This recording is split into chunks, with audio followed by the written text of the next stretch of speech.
अस्सलाम वालेकुम। आज मैं आपके लिए जो वीडियो लेके आया हूँ वो आप सबके लिए बहुत ही ज़्यादा इम्पोर्टेंट है क्योंकि इसमें मैं आपको बताऊँगा कि जब कभी भी आप स्कॉलरशिप्स के लिए पूरी दुनिया में कहीं पे भी अप्लाई करते हैं तो आप अपने से रिलेटेड या अपने पार्टिकुलर डिसिप्लिन से रिलेटेड प्रोफ़ेसर, असिस्टेंट प्रोफ़ेसर या अपने सुपरवाइज़र्स को कैसे फाइंड कर सकते हैं। उस फाइंड करने का तरीकाकार क्या है? यूनिवर्सिटीज़ को फाइंड करने का तरीकाकार क्या है?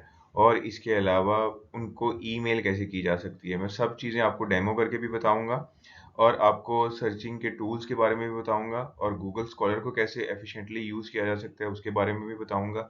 ईमेल के टेम्पलेट्स के बारे में भी बताऊँगा।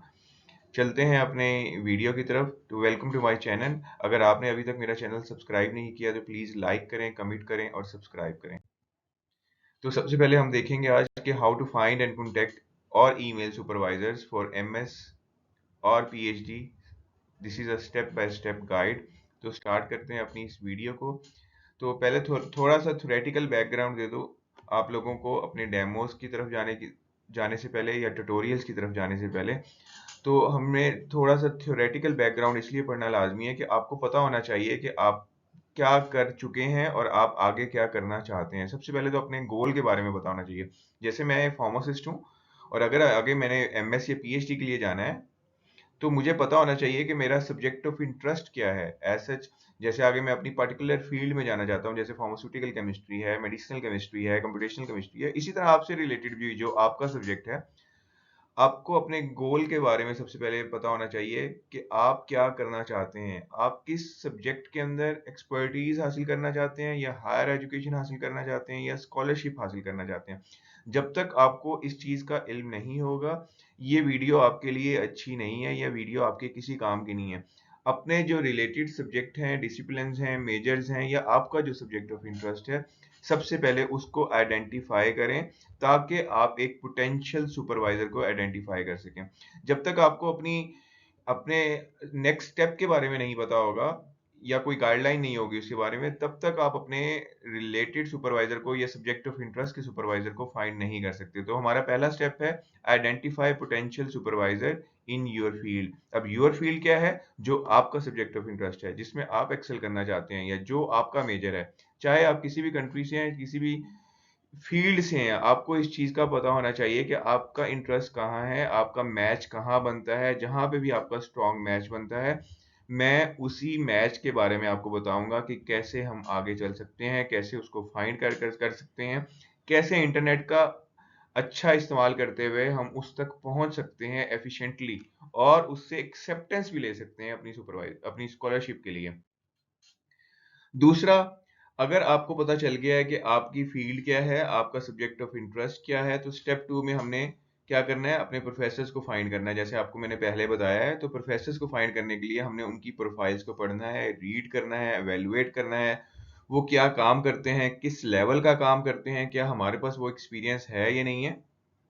क्या हमारी एक्सपर्टीज़ उनके साथ मैच करती है या नहीं करती?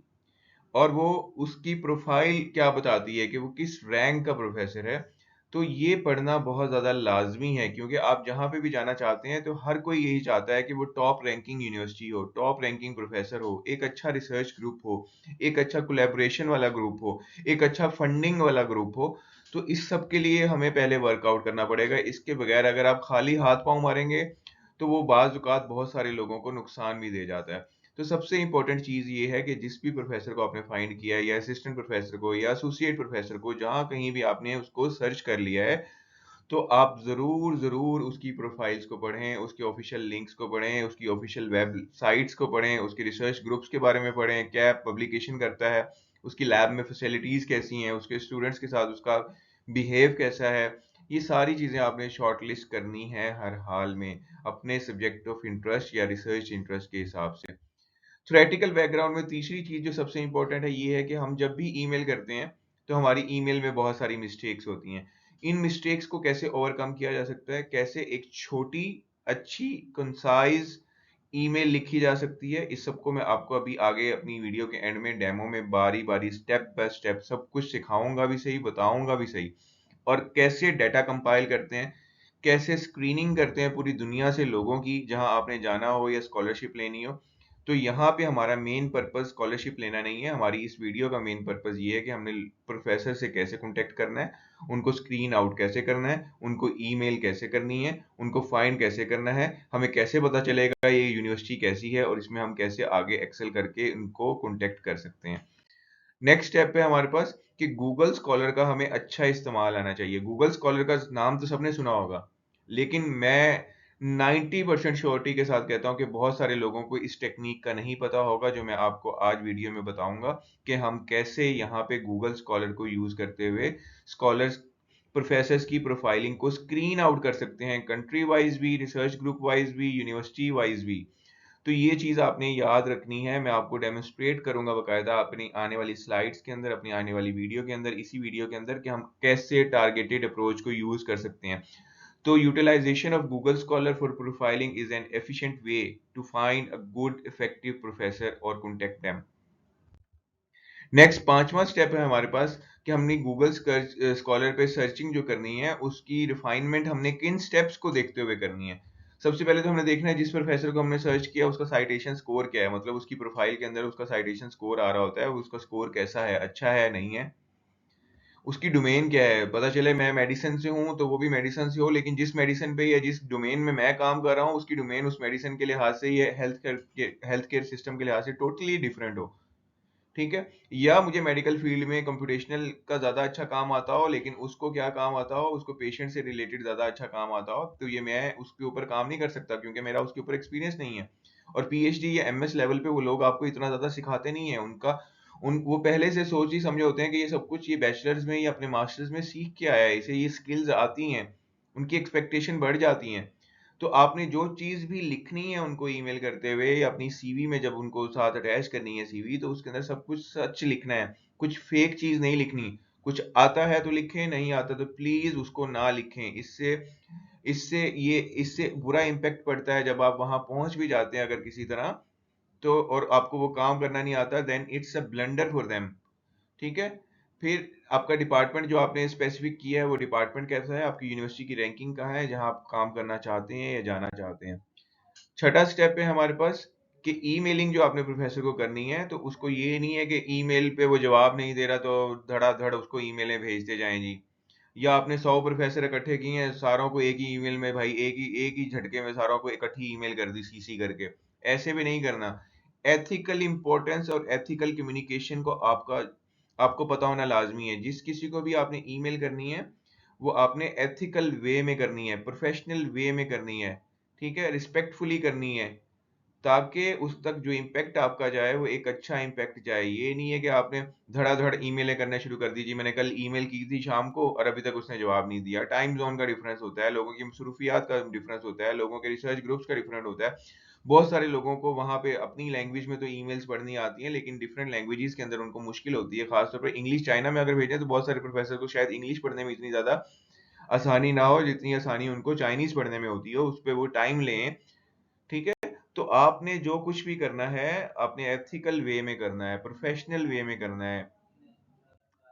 नेक्स्ट हमारा जो डेमो वाला, अब ये जो वीडियो का पार्ट है ये डेमो का है। इसमें मैं आपको बताऊंगा कि सबसे पहले आपने यूनिवर्सिटीज को कैसे सर्च करना है, और यूनिवर्सिटीज को सर्च करने के बाद आपने फाइंड कैसे करना है लोगों को, गूगल प्रोफाइलिंग कैसे करनी है, स्क्रीनिंग कैसे करनी है। दूसरा स्टेप इस डेमो का ये है। तीसरा ये है उनको कॉन्टेक्ट ईमेल कैसे लिखनी है, उसके क्या स्टेप्स होने चाहिए और कैसे हम आगे जा सकते हैं अपने डिजायर्ड प्रोफेसर तक या रिसर्च ग्रुप तक या यूनिवर्सिटी के उस खास डिपार्टमेंट तक जहां हम काम करना चाहते हैं या जहां हम एडमिशन लेना चाहते हैं।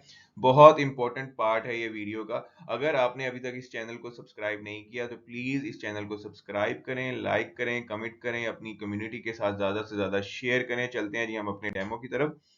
सबसे पहले मैंने यहाँ पे गूगल सर्च में लिखा है, ये एक डेमो है यूनिवर्सिटीज को सर्च करने के लिए। जो अगर फर्ज करें मैं चाइना में जाना चाहता हूँ, तो चाइना में जाने के लिए आपने ये नहीं है कि किसी भी यूनिवर्सिटी में दाखिला हो जाए। किसी भी यूनिवर्सिटीज में दाखिला होने से पहले हमने 3 प्रायोरिटीज जरूर देखनी चाहिए कि वो यूनिवर्सिटी कैसी है, उसकी टॉप रैंकिंग कैसी है, क्या पहली 10-20 यूनिवर्सिटीज में वो आ रही है या नहीं आ रही। ठीक है, क्योंकि पहली 10 यूनिवर्सिटीज में जो यूनिवर्सिटी चाइना में आ रही होगी या ऑस्ट्रेलिया में आ रही होगी या अमेरिका में आ रही होगी, जाहिर सी बात है वो वर्ल्ड रैंकिंग में भी कहीं ना कहीं आ रही होगी, टॉप 100 में या टॉप 200 में। ठीक है। और यहाँ के जो फैकल्टी स्टाफ होगा, जो टीचर्स होंगे, जो सुपरवाइजर्स होंगे, जो प्रोफेसर्स होंगे, वो ज़्यादा अच्छे पढ़े लिखे होंगे, उनकी प्रोफाइल ज़्यादा अच्छी होगी ऑटोमेटिकली, क्योंकि उनकी यूनिवर्सिटीज़ की रैंकिंग ज़्यादा अच्छी है। यहाँ पे मैं फर्ज के तौर पे मैंने यहाँ पे लिखा हुआ है टॉप 10 यूनिवर्सिटीज इन चाइना, तो ये टॉप 10 यूनिवर्सिटीज इन चाइना के नाम आ गए हैं। आपने इन यूनिवर्सिटीज के नाम को सेव कर लेना है एक्सेल शीट के ऊपर, और इनके ऑफिशियल लिंक्स पे ही हमेशा जाना है। आपको गूगल पे बहुत सारे फेक नहीं कह सकते, बल्कि ऐसे लिंक्स होंगे जो थर्ड पार्टी लिंक्स कह सकते हैं हम, जिनको कि थर्ड पार्टी लिंक्स की तरफ ले जाते हैं आपकी आपकी क्लिक करते ही। तो उन क्लिक्स पे आपने थर्ड पार्टी की साइट पे नहीं जाना, आपने चेक कर लेना है कि ये ऑफिशियल साइट्स हैं, उन ऑफिशियल साइट्स के लिंक को अपने पास सेव कर लेना है। फर्ज करें आप चाइना जाना चाहते हैं, तो टॉप 10 यूनिवर्सिटीज इन चाइना, ये उनके नाम आ रहे हैं, आपने इनको सेव कर लेना है, इनके ऑफिशियल लिंक्स को सेव कर लेना है। इसके साथ करना क्या है, ये मैं आपको आगे बताता हूँ कि इसको हमें यूटिलाइज कैसे करना है। सिमिलरली अगर आप यूएसए जाना चाहते हैं, तो आप लिखते हैं टॉप 10 यूनिवर्सिटीज इन यूएसए, और वहाँ की टॉप 10 यूनिवर्सिटीज के नाम आ जाएंगे। इन नामों को और इनके ऑफिशियल वेब लिंक्स को वहाँ पे अपनी एक्सेल शीट के अंदर सेव कर लें। तीसरा, अगर आप इस तरह से नहीं सर्च करना चाहते, आप सर्च करना चाहते हैं कि पूरी दुनिया में कौन सी टॉप 10 में आ रही हैं, या टॉप 100 में आ रही हैं, या टॉप 200 में आ रही हैं, तो आपको टाइम्स न्यू रैंकिंग की साइट पे जाना है, टाइम्स हायर एजुकेशन वाली साइट पे जाना है। यहाँ पे वर्ल्ड यूनिवर्सिटी रैंकिंग आ रही है इस साल की, तो आपने टॉप 100 टॉप 10 कंट्री वाइज यहाँ पे पूरी लिस्ट होती है, आपने इस लिस्ट को या तो डाउनलोड कर लें, या आप अगर अपनी डोमेन में टॉप 100 या टॉप 200 तक रहना चाहते हैं, या टॉप 20 तक रहना चाहते हैं, तो उनकी लिस्ट को अपने पास सेव कर लें और उनके नाम और ऑफिशियल लिंक्स अपने पास सेव कर लें। अब दूसरा स्टेप इस वीडियो का डेमो का, कि हम गूगल स्कॉलर को कैसे यूज कर सकते हैं। गूगल स्कॉलर का सबको पता होगा, लेकिन गूगल स्कॉलर के ऊपर हम काम कैसे कर सकते हैं।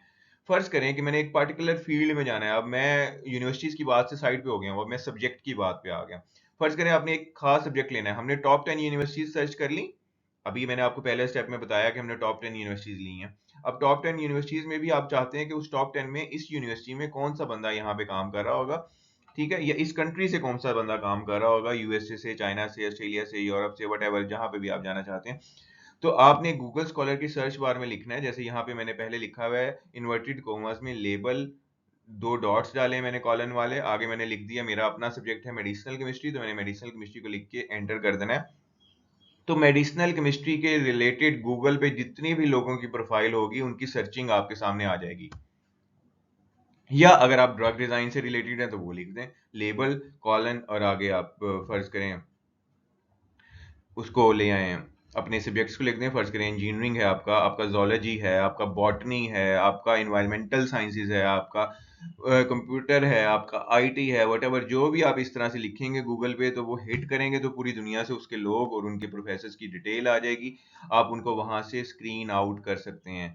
इसका दूसरा तरीका एक और भी है, जैसे अगर आप चाहते हैं कि मैं कनाडा में यूनिवर्सिटीज को सर्च करना चाहता हूँ, या डेनमार्क में सर्च करना चाहता हूँ, या स्वीडन में सर्च करना चाहता हूँ, तो आप लेबल उस कॉलन उस सब्जेक्ट का नाम डॉट सी एन लिखेंगे तो चाइना के सारे रिलेटेड आ जाएंगे, डॉट सी ए लिखेंगे तो कनाडा से रिलेटेड सारे आ जाएंगे, डॉट यूके लिखेंगे तो यूके से रिलेटेड सारे आ जाएंगे, डॉट पीके लिखेंगे तो पाकिस्तान से रिलेटेड सारे आ जाएंगे।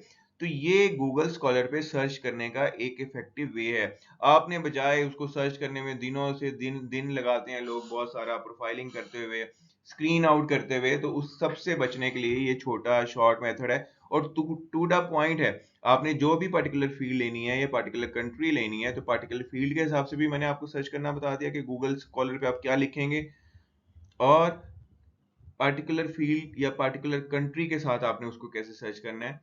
इससे रिलेटेड अगर आपका कोई भी कमेंट हो, कोई भी क्वेश्चन हो, तो मेरे से जरूर पूछ सकते हैं। आप कमेंट बॉक्स के अंदर मेरे साथ एंगेज हो सकते हैं। मेरे सोशल मीडिया के सारे कॉन्टैक्ट वीडियो के डिस्क्रिप्शन में दिए हुए हैं, वहां से आप मेरे से कॉन्टैक्ट कर सकते हैं, फॉलो कर सकते हैं, इस चैनल को सब्सक्राइब कर सकते हैं। तो ये गूगल प्रोफाइलिंग जो है, ये एक ट्रिक है, आप इस ट्रिक के जरिए बहुत आसानी से लोगों तक पहुंच सकते हैं, और पहुंचते हुए उनको स्क्रीन आउट कर सकते हैं। नेक्स्ट, पीएचडी लेवल पे जो भी लोग जाना चाहते हैं, तो पीएचडी लेवल वाले लोगों को मैं कहना चाहता हूं कि अगर आप खास तौर पर अगर आप ऑस्ट्रेलिया में जाना चाहते हैं, यूएसए में जाना चाहते हैं, यूरोप में जाना चाहते हैं, या कनाडा में जाना चाहते हैं, ये बहुत इंपॉर्टेंट पॉइंट इसलिए भी है क्योंकि हम लोग गूगल पे इधर इधर उधर घूमते रहते हैं, पीएचडी वैकेंसीज नहीं मिल रही, पीएचडी ये नहीं मिल रहा, पीएचडी की कोई स्कॉलरशिप नहीं मिल रही। तो बच्चों, आप सबको ये समझाने का मकसद ये है, स्कॉलर्स को मोटिवेशन करने का मकसद ये है कि Europe, Australia, Canada, America Google पे इतनी जल्दी पोस्ट नहीं डालता जितनी जल्दी वो अपनी ऑफिशियल वेबसाइट पे डालता है। क्योंकि पीएचडी इन तमाम कंट्रीज़ के अंदर स्कॉलरशिप के अलावा स्कॉलरशिप नहीं होती, बहुत कम जगह पे स्कॉलरशिप्स होती है, बहुत जगह पे इसको जॉब कंसीडर किया जाता है, एम्प्लॉयमेंट कंसीडर किया जाता है पीएचडी को। यूरोप के अंदर भी, अमेरिका के अंदर भी, ऑस्ट्रेलिया, कनाडा के अंदर भी PhD is a employment job, क्योंकि हर बंदा वहां पे पीएचडी नहीं करता। इसलिए पीएचडी की वैकेंसीज आती हैं उनकी वेबसाइट के ऊपर, डिफरेंट रिसर्च ग्रुप्स के हिसाब से, डिफरेंट फील्ड्स के हिसाब से, डिफरेंट डिपार्टमेंट्स के हिसाब से। जैसे यहाँ पे मैंने गूगल पे लिखा है पीएचडी वैकेंसीज एट लिंशोपिंग यूनिवर्सिटी। अब ये लिंशोपिंग यूनिवर्सिटी स्वीडन में है, जहां से मैंने अपनी पोस्ट डॉक्टरेट कंप्लीट की थी। तो यहाँ पे मैंने देखे पहले ही पोस्ट पे आ गया वैकेंसीज लिंशोपिंग यूनिवर्सिटीज, और उसके नीचे जो करंट वैकेंसीज हैं उनके लिंक भी आ गए हैं, पॉप अप हो रहे हैं। तो आप इस साइट पे जाएंगे तो इस यूनिवर्सिटीज के अंदर डिफरेंट फील्ड्स की जितनी भी वैकेंसीज आएंगी पीएचडी से रिलेटेड, वो आपके सामने आ जाएंगी। आप उन सबको पढ़ें, उससे रिलेटेड चीज़ों को कंप्लीट करें, उससे रिलेटेड चीज़ों को टेक्स्ट में कंप्लीट करें, या मतलब सीवी बनाएं, उसकी एक अच्छी सी ईमेल लिखें उससे रिलेटेड, और वहां से जो कॉन्टेक्ट ईमेल दिया गया है वहां पे उन चीज़ों को भेजें, ताकि अगर वो आप एक पोटेंशियल कैंडिडेट हैं उनके लिए, ताकि वो आपको भी स्क्रीन आउट कर सकें और फिर आपको इंटरव्यू के लिए इनवाइट कर सकें। और अगर आप उसमें सक्सेसफुल हो जाते हैं then you can go easily for a PhD scholarship in Europe, America, Canada. और जब वो एम्प्लॉयमेंट होती है तो आपको एम्प्लॉयमेंट वाले सारे बेनिफिट्स भी दिए जाते हैं। और इसको स्कॉलरशिप नहीं कहेंगे, इसको फिर जॉब कहेंगे, क्योंकि इसमें आपको बकायदा सैलरी मिल रही होती है। और यही तो हम सब चाहते थे कि हमें कोई ना कोई पैसा मिले, अर्निंग मिले। और जब जहां पे भी ये एम्प्लॉयमेंट होती है तो एम्प्लॉयमेंट के 4 साल, यानी कि जितनी देर आप पीएचडी करते हैं और उसके बाद आपने 2 साल अगर आप उसी कंट्री में जॉब कर लिया, तो आपका 5 साल का पीआर वाला क्राइटेरिया जो है वो पूरा हो जाता है, और आप डायरेक्ट सिटीजनशिप के लिए आफ्टर 5 ईयर इन तमाम कंट्रीज में अप्लाई कर सकते हो, बशर्त है कि आप वहां पे पहुंच जाएं और वहां पे आपने एम्प्लॉयमेंट वाली जॉब की हो। तो ये एक मेथड है इन चीज़ों का, बहुत सारे लोगों को इस चीज़ का नहीं पता होता। तो पीएचडी से रिलेटेड वैकेंसीज अगर आप यूरोप में ढूंढ रहे हैं, कनाडा में ढूंढ रहे हैं, यूएसए में ढूंढ रहे हैं, ऑस्ट्रेलिया में ढूंढ रहे हैं, तो PhD is a vacancy, it's a job employment, और इसके अंदर आपको सैलरी मिलती है और एम्प्लॉयमेंट वाले सारे बेनिफिट्स भी मिलते हैं। फर्दर स्कॉलरशिप्स तो हर जगह नाम से आती हैं, लेकिन वो स्कॉलरशिप्स के बाद ये होता है कि आप इसको कंप्लीट करें फिर इसके इतने ही पैसे मिलेंगे। जबकि जॉब में एज एम्प्लॉयमेंट बहुत सारी जगह पे आप इससे यूटिलाइज कर सकते हैं इस मेथड को, और आगे एक्सेल भी कर सकते हैं बहुत अच्छा। मैं कैसे करता था अपनी स्क्रीनिंग? मैं अब आपको अपनी एग्जांपल दे रहा हूँ कि मैंने जब चाइना से पीएचडी की थी तो वहां जाने से पहले मैंने क्या किया था। आप यकीन करेंगे कि मैंने 100-200 यूनिवर्सिटीज को स्क्रीन आउट किया था, और उसमें से मुझे कोई 5 या 6 रिप्लाई आए थे, बाकी तो मुझे रिप्लाई ही नहीं आया था, किसी प्रोफेसर ने जवाब ही नहीं दिया था मेरी सीवी देख के। तो इस चीज से डीमोटिवेट नहीं होना, कभी भी नहीं होना इस चीज से डीमोटिवेट कि हमें प्रोफेसर को ईमेल किया और उसने जवाब नहीं दिया। नहीं दिया, इट्स ओके, उसके पास जगह नहीं होगी, उसके पास टाइम नहीं होगा, उसके पास रिसर्च फैसिलिटीज इतनी नहीं होंगी कि वो एक से ज्यादा स्टूडेंट ले सके, अगर उसके पास ऑलरेडी स्टूडेंट्स हैं। तो बहुत सारी चीजें मैटर करती हैं, इसके लिए आपने डीमोटिवेट नहीं होना। तो मैं क्या करता था, जब भी मैं स्क्रीनिंग करता था, मैंने उसी चीज का स्क्रीन आउट यहाँ पे रखा हुआ है कि मैंने एक्सेल पे एक शीट बनाई, और मैंने अपनी चीजें, मैंने जो 200 ईमेल्स की या 150 ईमेल्स की हैं, तो उसके लिए मैंने ये डाटा पूरा पहले इकट्ठा किया, और इकट्ठा करने के बाद मैंने इन लोगों को बारी बारी ईमेल किया। कैसे ईमेल किया उसका टेम्पलेट भी बताता हूँ। तो हमने क्या करना है, हमने यहाँ पे देखें ये फुल नेम, मैंने सबसे पहले, मतलब फर्ज करें मैंने चाइना में गया और चाइना में मैंने यूनिवर्सिटीज को गूगल के ऊपर सर्च किया। तो मैंने जो भी उसका डाटा मिला मैंने उसको डिजाइन कर लिया एक्सेल शीट के ऊपर। जैसे मैंने पहला एक प्रोफेसर को सिलेक्ट किया एक यूनिवर्सिटी से, तो मैंने उसका नाम लिख लिया, उसका डेजिग्नेशन क्या था उसको लिख लिया, डिपार्टमेंट जैसे school of pharmaceutical science and technology था, थेंजिन यूनिवर्सिटी था, रिसर्च फील्ड उसकी क्या थी प्रोफेसर की, मैंने वो लिख ली, उसका ईमेल क्या था, उसकी कंट्री क्या थी, प्रोफाइल लिंक और पेज लिंक, उस लिंक को भी यहाँ पे पेस्ट कर दिया। इसी तरह अगर मैंने पीएचडी की कोई पोस्ट यूरोप में ढूंढी थी तो मैंने उसको पीएचडी वैकेंसी लिखा, उसकी ऑफिशियल साइट का लिंक लिखा, डिपार्टमेंट क्या था वहाँ पे, कौन सी यूनिवर्सिटीज थी, रिसर्च फील्ड क्या थी वहाँ पे, कंट्री कौन सी थी, और उसका वेब लिंक या ऑनलाइन जहाँ पे आपने अप्लाई करना है या अपने डॉक्यूमेंट्स भेजने हैं उसका लिंक लिख दिया। अब इससे क्या हुआ कि मैं अगर मैं कल को भी आता हूं तो मुझे इन चीजों को दोबारा से सर्च करके याद करने की जरूरत नहीं है। मेरा एक्सेल में डाटा, मैं उसको बनाता जा रहा हूँ।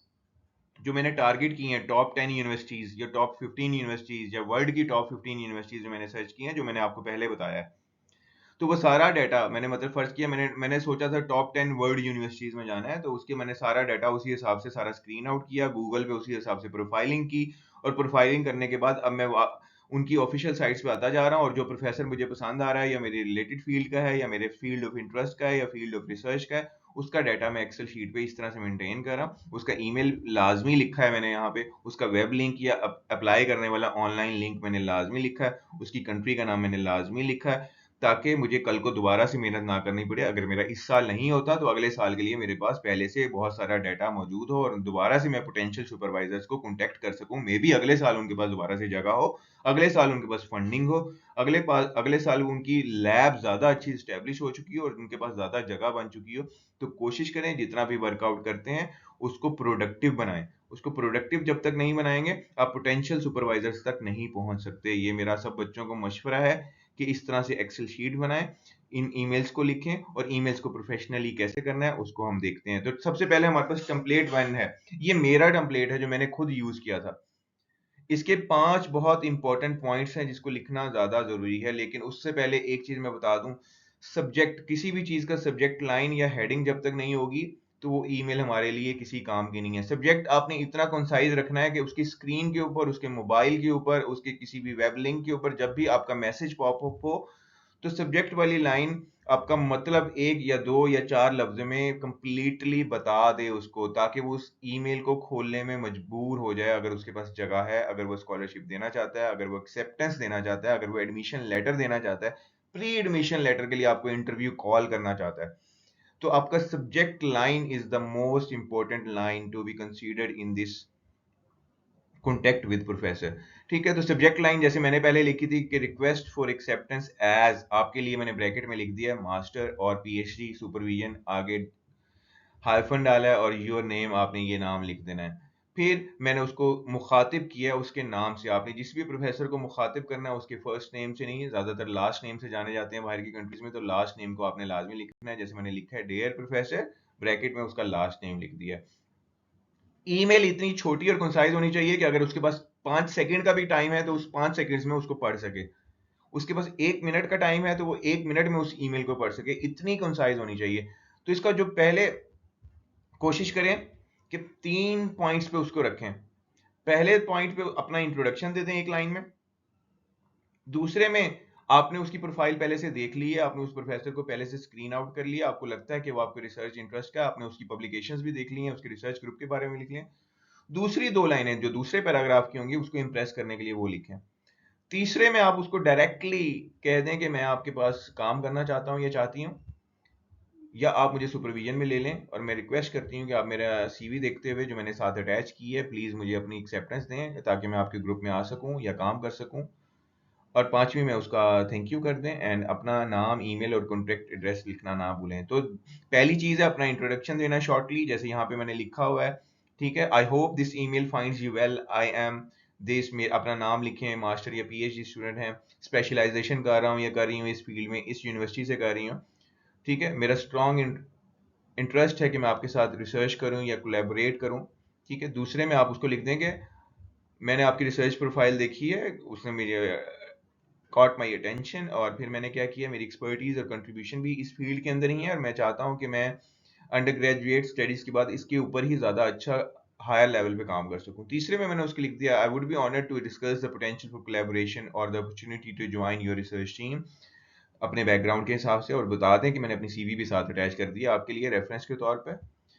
कभी भी ये ना भूलें कि आपने सीवी अटैच करने का लिखा हो और आपने सीवी अटैच ना किया हो। सीवी भी अपनी कंसाइज रखें, टू द पॉइंट। ये नहीं है कि मेरा शनाख्ती कार्ड नंबर ये है, मेरा घर का एड्रेस ये है, उसको इस चीज का क्या पता, वो यहाँ पे रहता नहीं है। नहीं, आप डायरेक्ट पॉइंट पे हैं, अपना नाम लिखें, किस यूनिवर्सिटी के स्कॉलर हैं वो लिखें, अपनी एक प्यारी सी प्रोफेशनल फोटो साइड पे लगाएं, अपना एजुकेशन बैकग्राउंड लिखें, कोई स्किल है उसको लिखें, कोई इंडस्ट्रियल या मार्केट एक्सपीरियंस है उसको एक लाइन में डिफाइन लिखें, अपने 2 रेफरेंस लिखें अपने किसी प्रोफेसर के उसी सीवी के अंदर, कि अगर वो आपके बारे में किसी से कुछ पूछना चाहता है जो प्रोफेसर लेवल पे है तो वो उनको डायरेक्ट ईमेल करके पूछ सके या आपके बारे में रिकमेंडेशन ले सके डायरेक्टली ऑनलाइन। क्योंकि बहुत सारे लोग आपके रेफरेंसेस को ईमेल करते हैं और फिर वहां से आपके बारे में पूछते हैं कि ये बंदा, ये बंदी कैसी है, उससे हम कांटेक्ट करना चाहते हैं। राइट कॉन्टैक्ट इन्फॉर्मेशन, अपने बारे में जो भी आपकी कॉन्टैक्ट इन्फॉर्मेशन है वो वाली लिखें जिसका आप प्रमोट जवाब दे सके। मतलब उसकी ईमेल है आपको किसी भी किस्म की इंक्वायरी के लिए, तो अपना ऐसा कॉन्टैक्ट ईमेल या फोन नंबर वहां पे लिखा हो सबसे एंड में ईमेल के, जहां पे वो करेक्टली आपसे राब्ता कर सके, आप तक पहुंच सके, रीच आउट कर सके। अगर आप उसको एक दफ़ा भी जवाब नहीं देंगे, वो कहेगा नहीं, ये टाइम का पाबंद भी नहीं है और जो चीज़ें इसने लिखी हैं ये भी रिलायबल नहीं है। अच्छा, इसी तरह का मैं आपको दूसरा टेम्पलेट दिखाता हूँ। ये देखें, ये मैं एक दूसरा टेम्पलेट है। अगर आपको ईमेल्स के बारे में कोई भी मुश्किल होती है लिखने के बारे में, या किसी भी किस्म की कोई परेशानी होती है, आप मेरे चैनल पे कमेंट कर सकते हैं और मुझे फॉलो कर सकते हैं। मुझसे पूछ सकते हैं कि कैसे एक अच्छी ईमेल लिखी जा सकती है। तो मैं कोशिश करूंगा आप लोगों की जितनी हेल्प हो सके कर सकता हूँ। ये दूसरी ईमेल लिखी है, इस पे देखिए मैंने सब्जेक्ट थोड़ा सा बदल दिया है, inquiry regarding research supervision opportunity.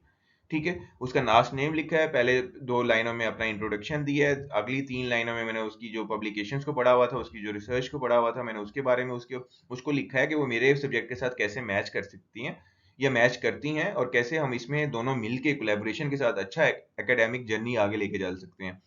और जो उससे अगली चीज़ है, उसके बारे में मैंने उसके लिखा है, रिक्वेस्ट की है दोबारा से कि मेरी सीवी साथ अटैच है, अगर आपके पास कोई पोटेंशियल अपॉर्चुनिटी है रिसर्च की तो मुझे कंसीडर किया जाए, और ताकि मैं अपना रिसर्च जर्नी आपके साथ गुजार सकूं और पोटेंशियल कोलैबोरेशन कर सकूं। फिर उसका थैंक यू किया है, अपनी कॉन्टैक्ट डिटेल लिखी है और सीवी साथ अटैच कर दी है। इसी तरह से ये टेम्पलेट 3 भी है ईमेल का। ये देखें, यहाँ पे भी मैंने सब्जेक्ट चेंज कर दिया, interested in collaborating on research, फिर आगे आपका नाम, डेयर प्रोफेसर, उसका लास्ट नेम लिखा है, पहले 2 पैराग्राफ में आपने अपना इंट्रोडक्शन दिया है, अगली 3 लाइनों में आपने उसके साथ जो रिसर्च करनी है उसके बारे में थोड़ा सा लिखा है। फिर मैंने उसको रिक्वेस्ट की है कि joining your research team, I want to join your research team, अपनी सीवी का रेफरेंस दिया उसे, और फिर उसको थैंक यू किया है, और फिर मैंने नीचे अपना कॉन्टैक्ट डिटेल्स लिख दी हैं।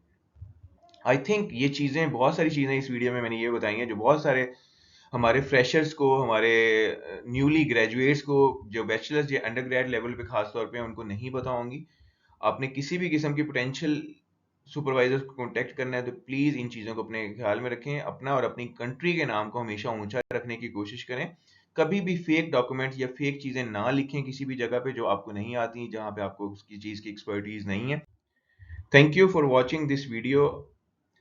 प्लीज़ लाइक करें, कमेंट करें, सब्सक्राइब करें। मिलते हैं अगली वीडियो में। स्कॉलरशिप से रिलेटेड जो अगली वीडियो है उसमें मैं आप लोगों को बताऊंगा कि आइल्स क्या होता है, आइल्स का इंट्रोडक्शन क्या है, आइल्स को कैसे पास कर सकते हैं पाकिस्तान में, आइल्स को क्या कहते हैं, इसकी बैंडिंग क्या होती है, स्कोरिंग क्या होती है। आइल्स का थोड़ा सा इंट्रोडक्शन अगली वीडियो में दूंगा स्कॉलरशिप वाली साइड से। और how to register as a pharmacist in Malta. Malta क्योंकि एक ऐसी कंट्री है जहाँ पे बहुत ज़्यादा अभी जगह है और वहाँ पे कोई एग्जाम नहीं है किसी भी किस्म का। माल्टा में आप फार्मासिस्ट के तौर पे कैसे रजिस्टर्ड हो सकते हैं उसके बारे में अपनी नई वीडियोस में बताऊंगा। प्लीज़ सब्सक्राइब माई चैनल और मिलते हैं अगली वीडियो में। अल्लाह हाफिज़।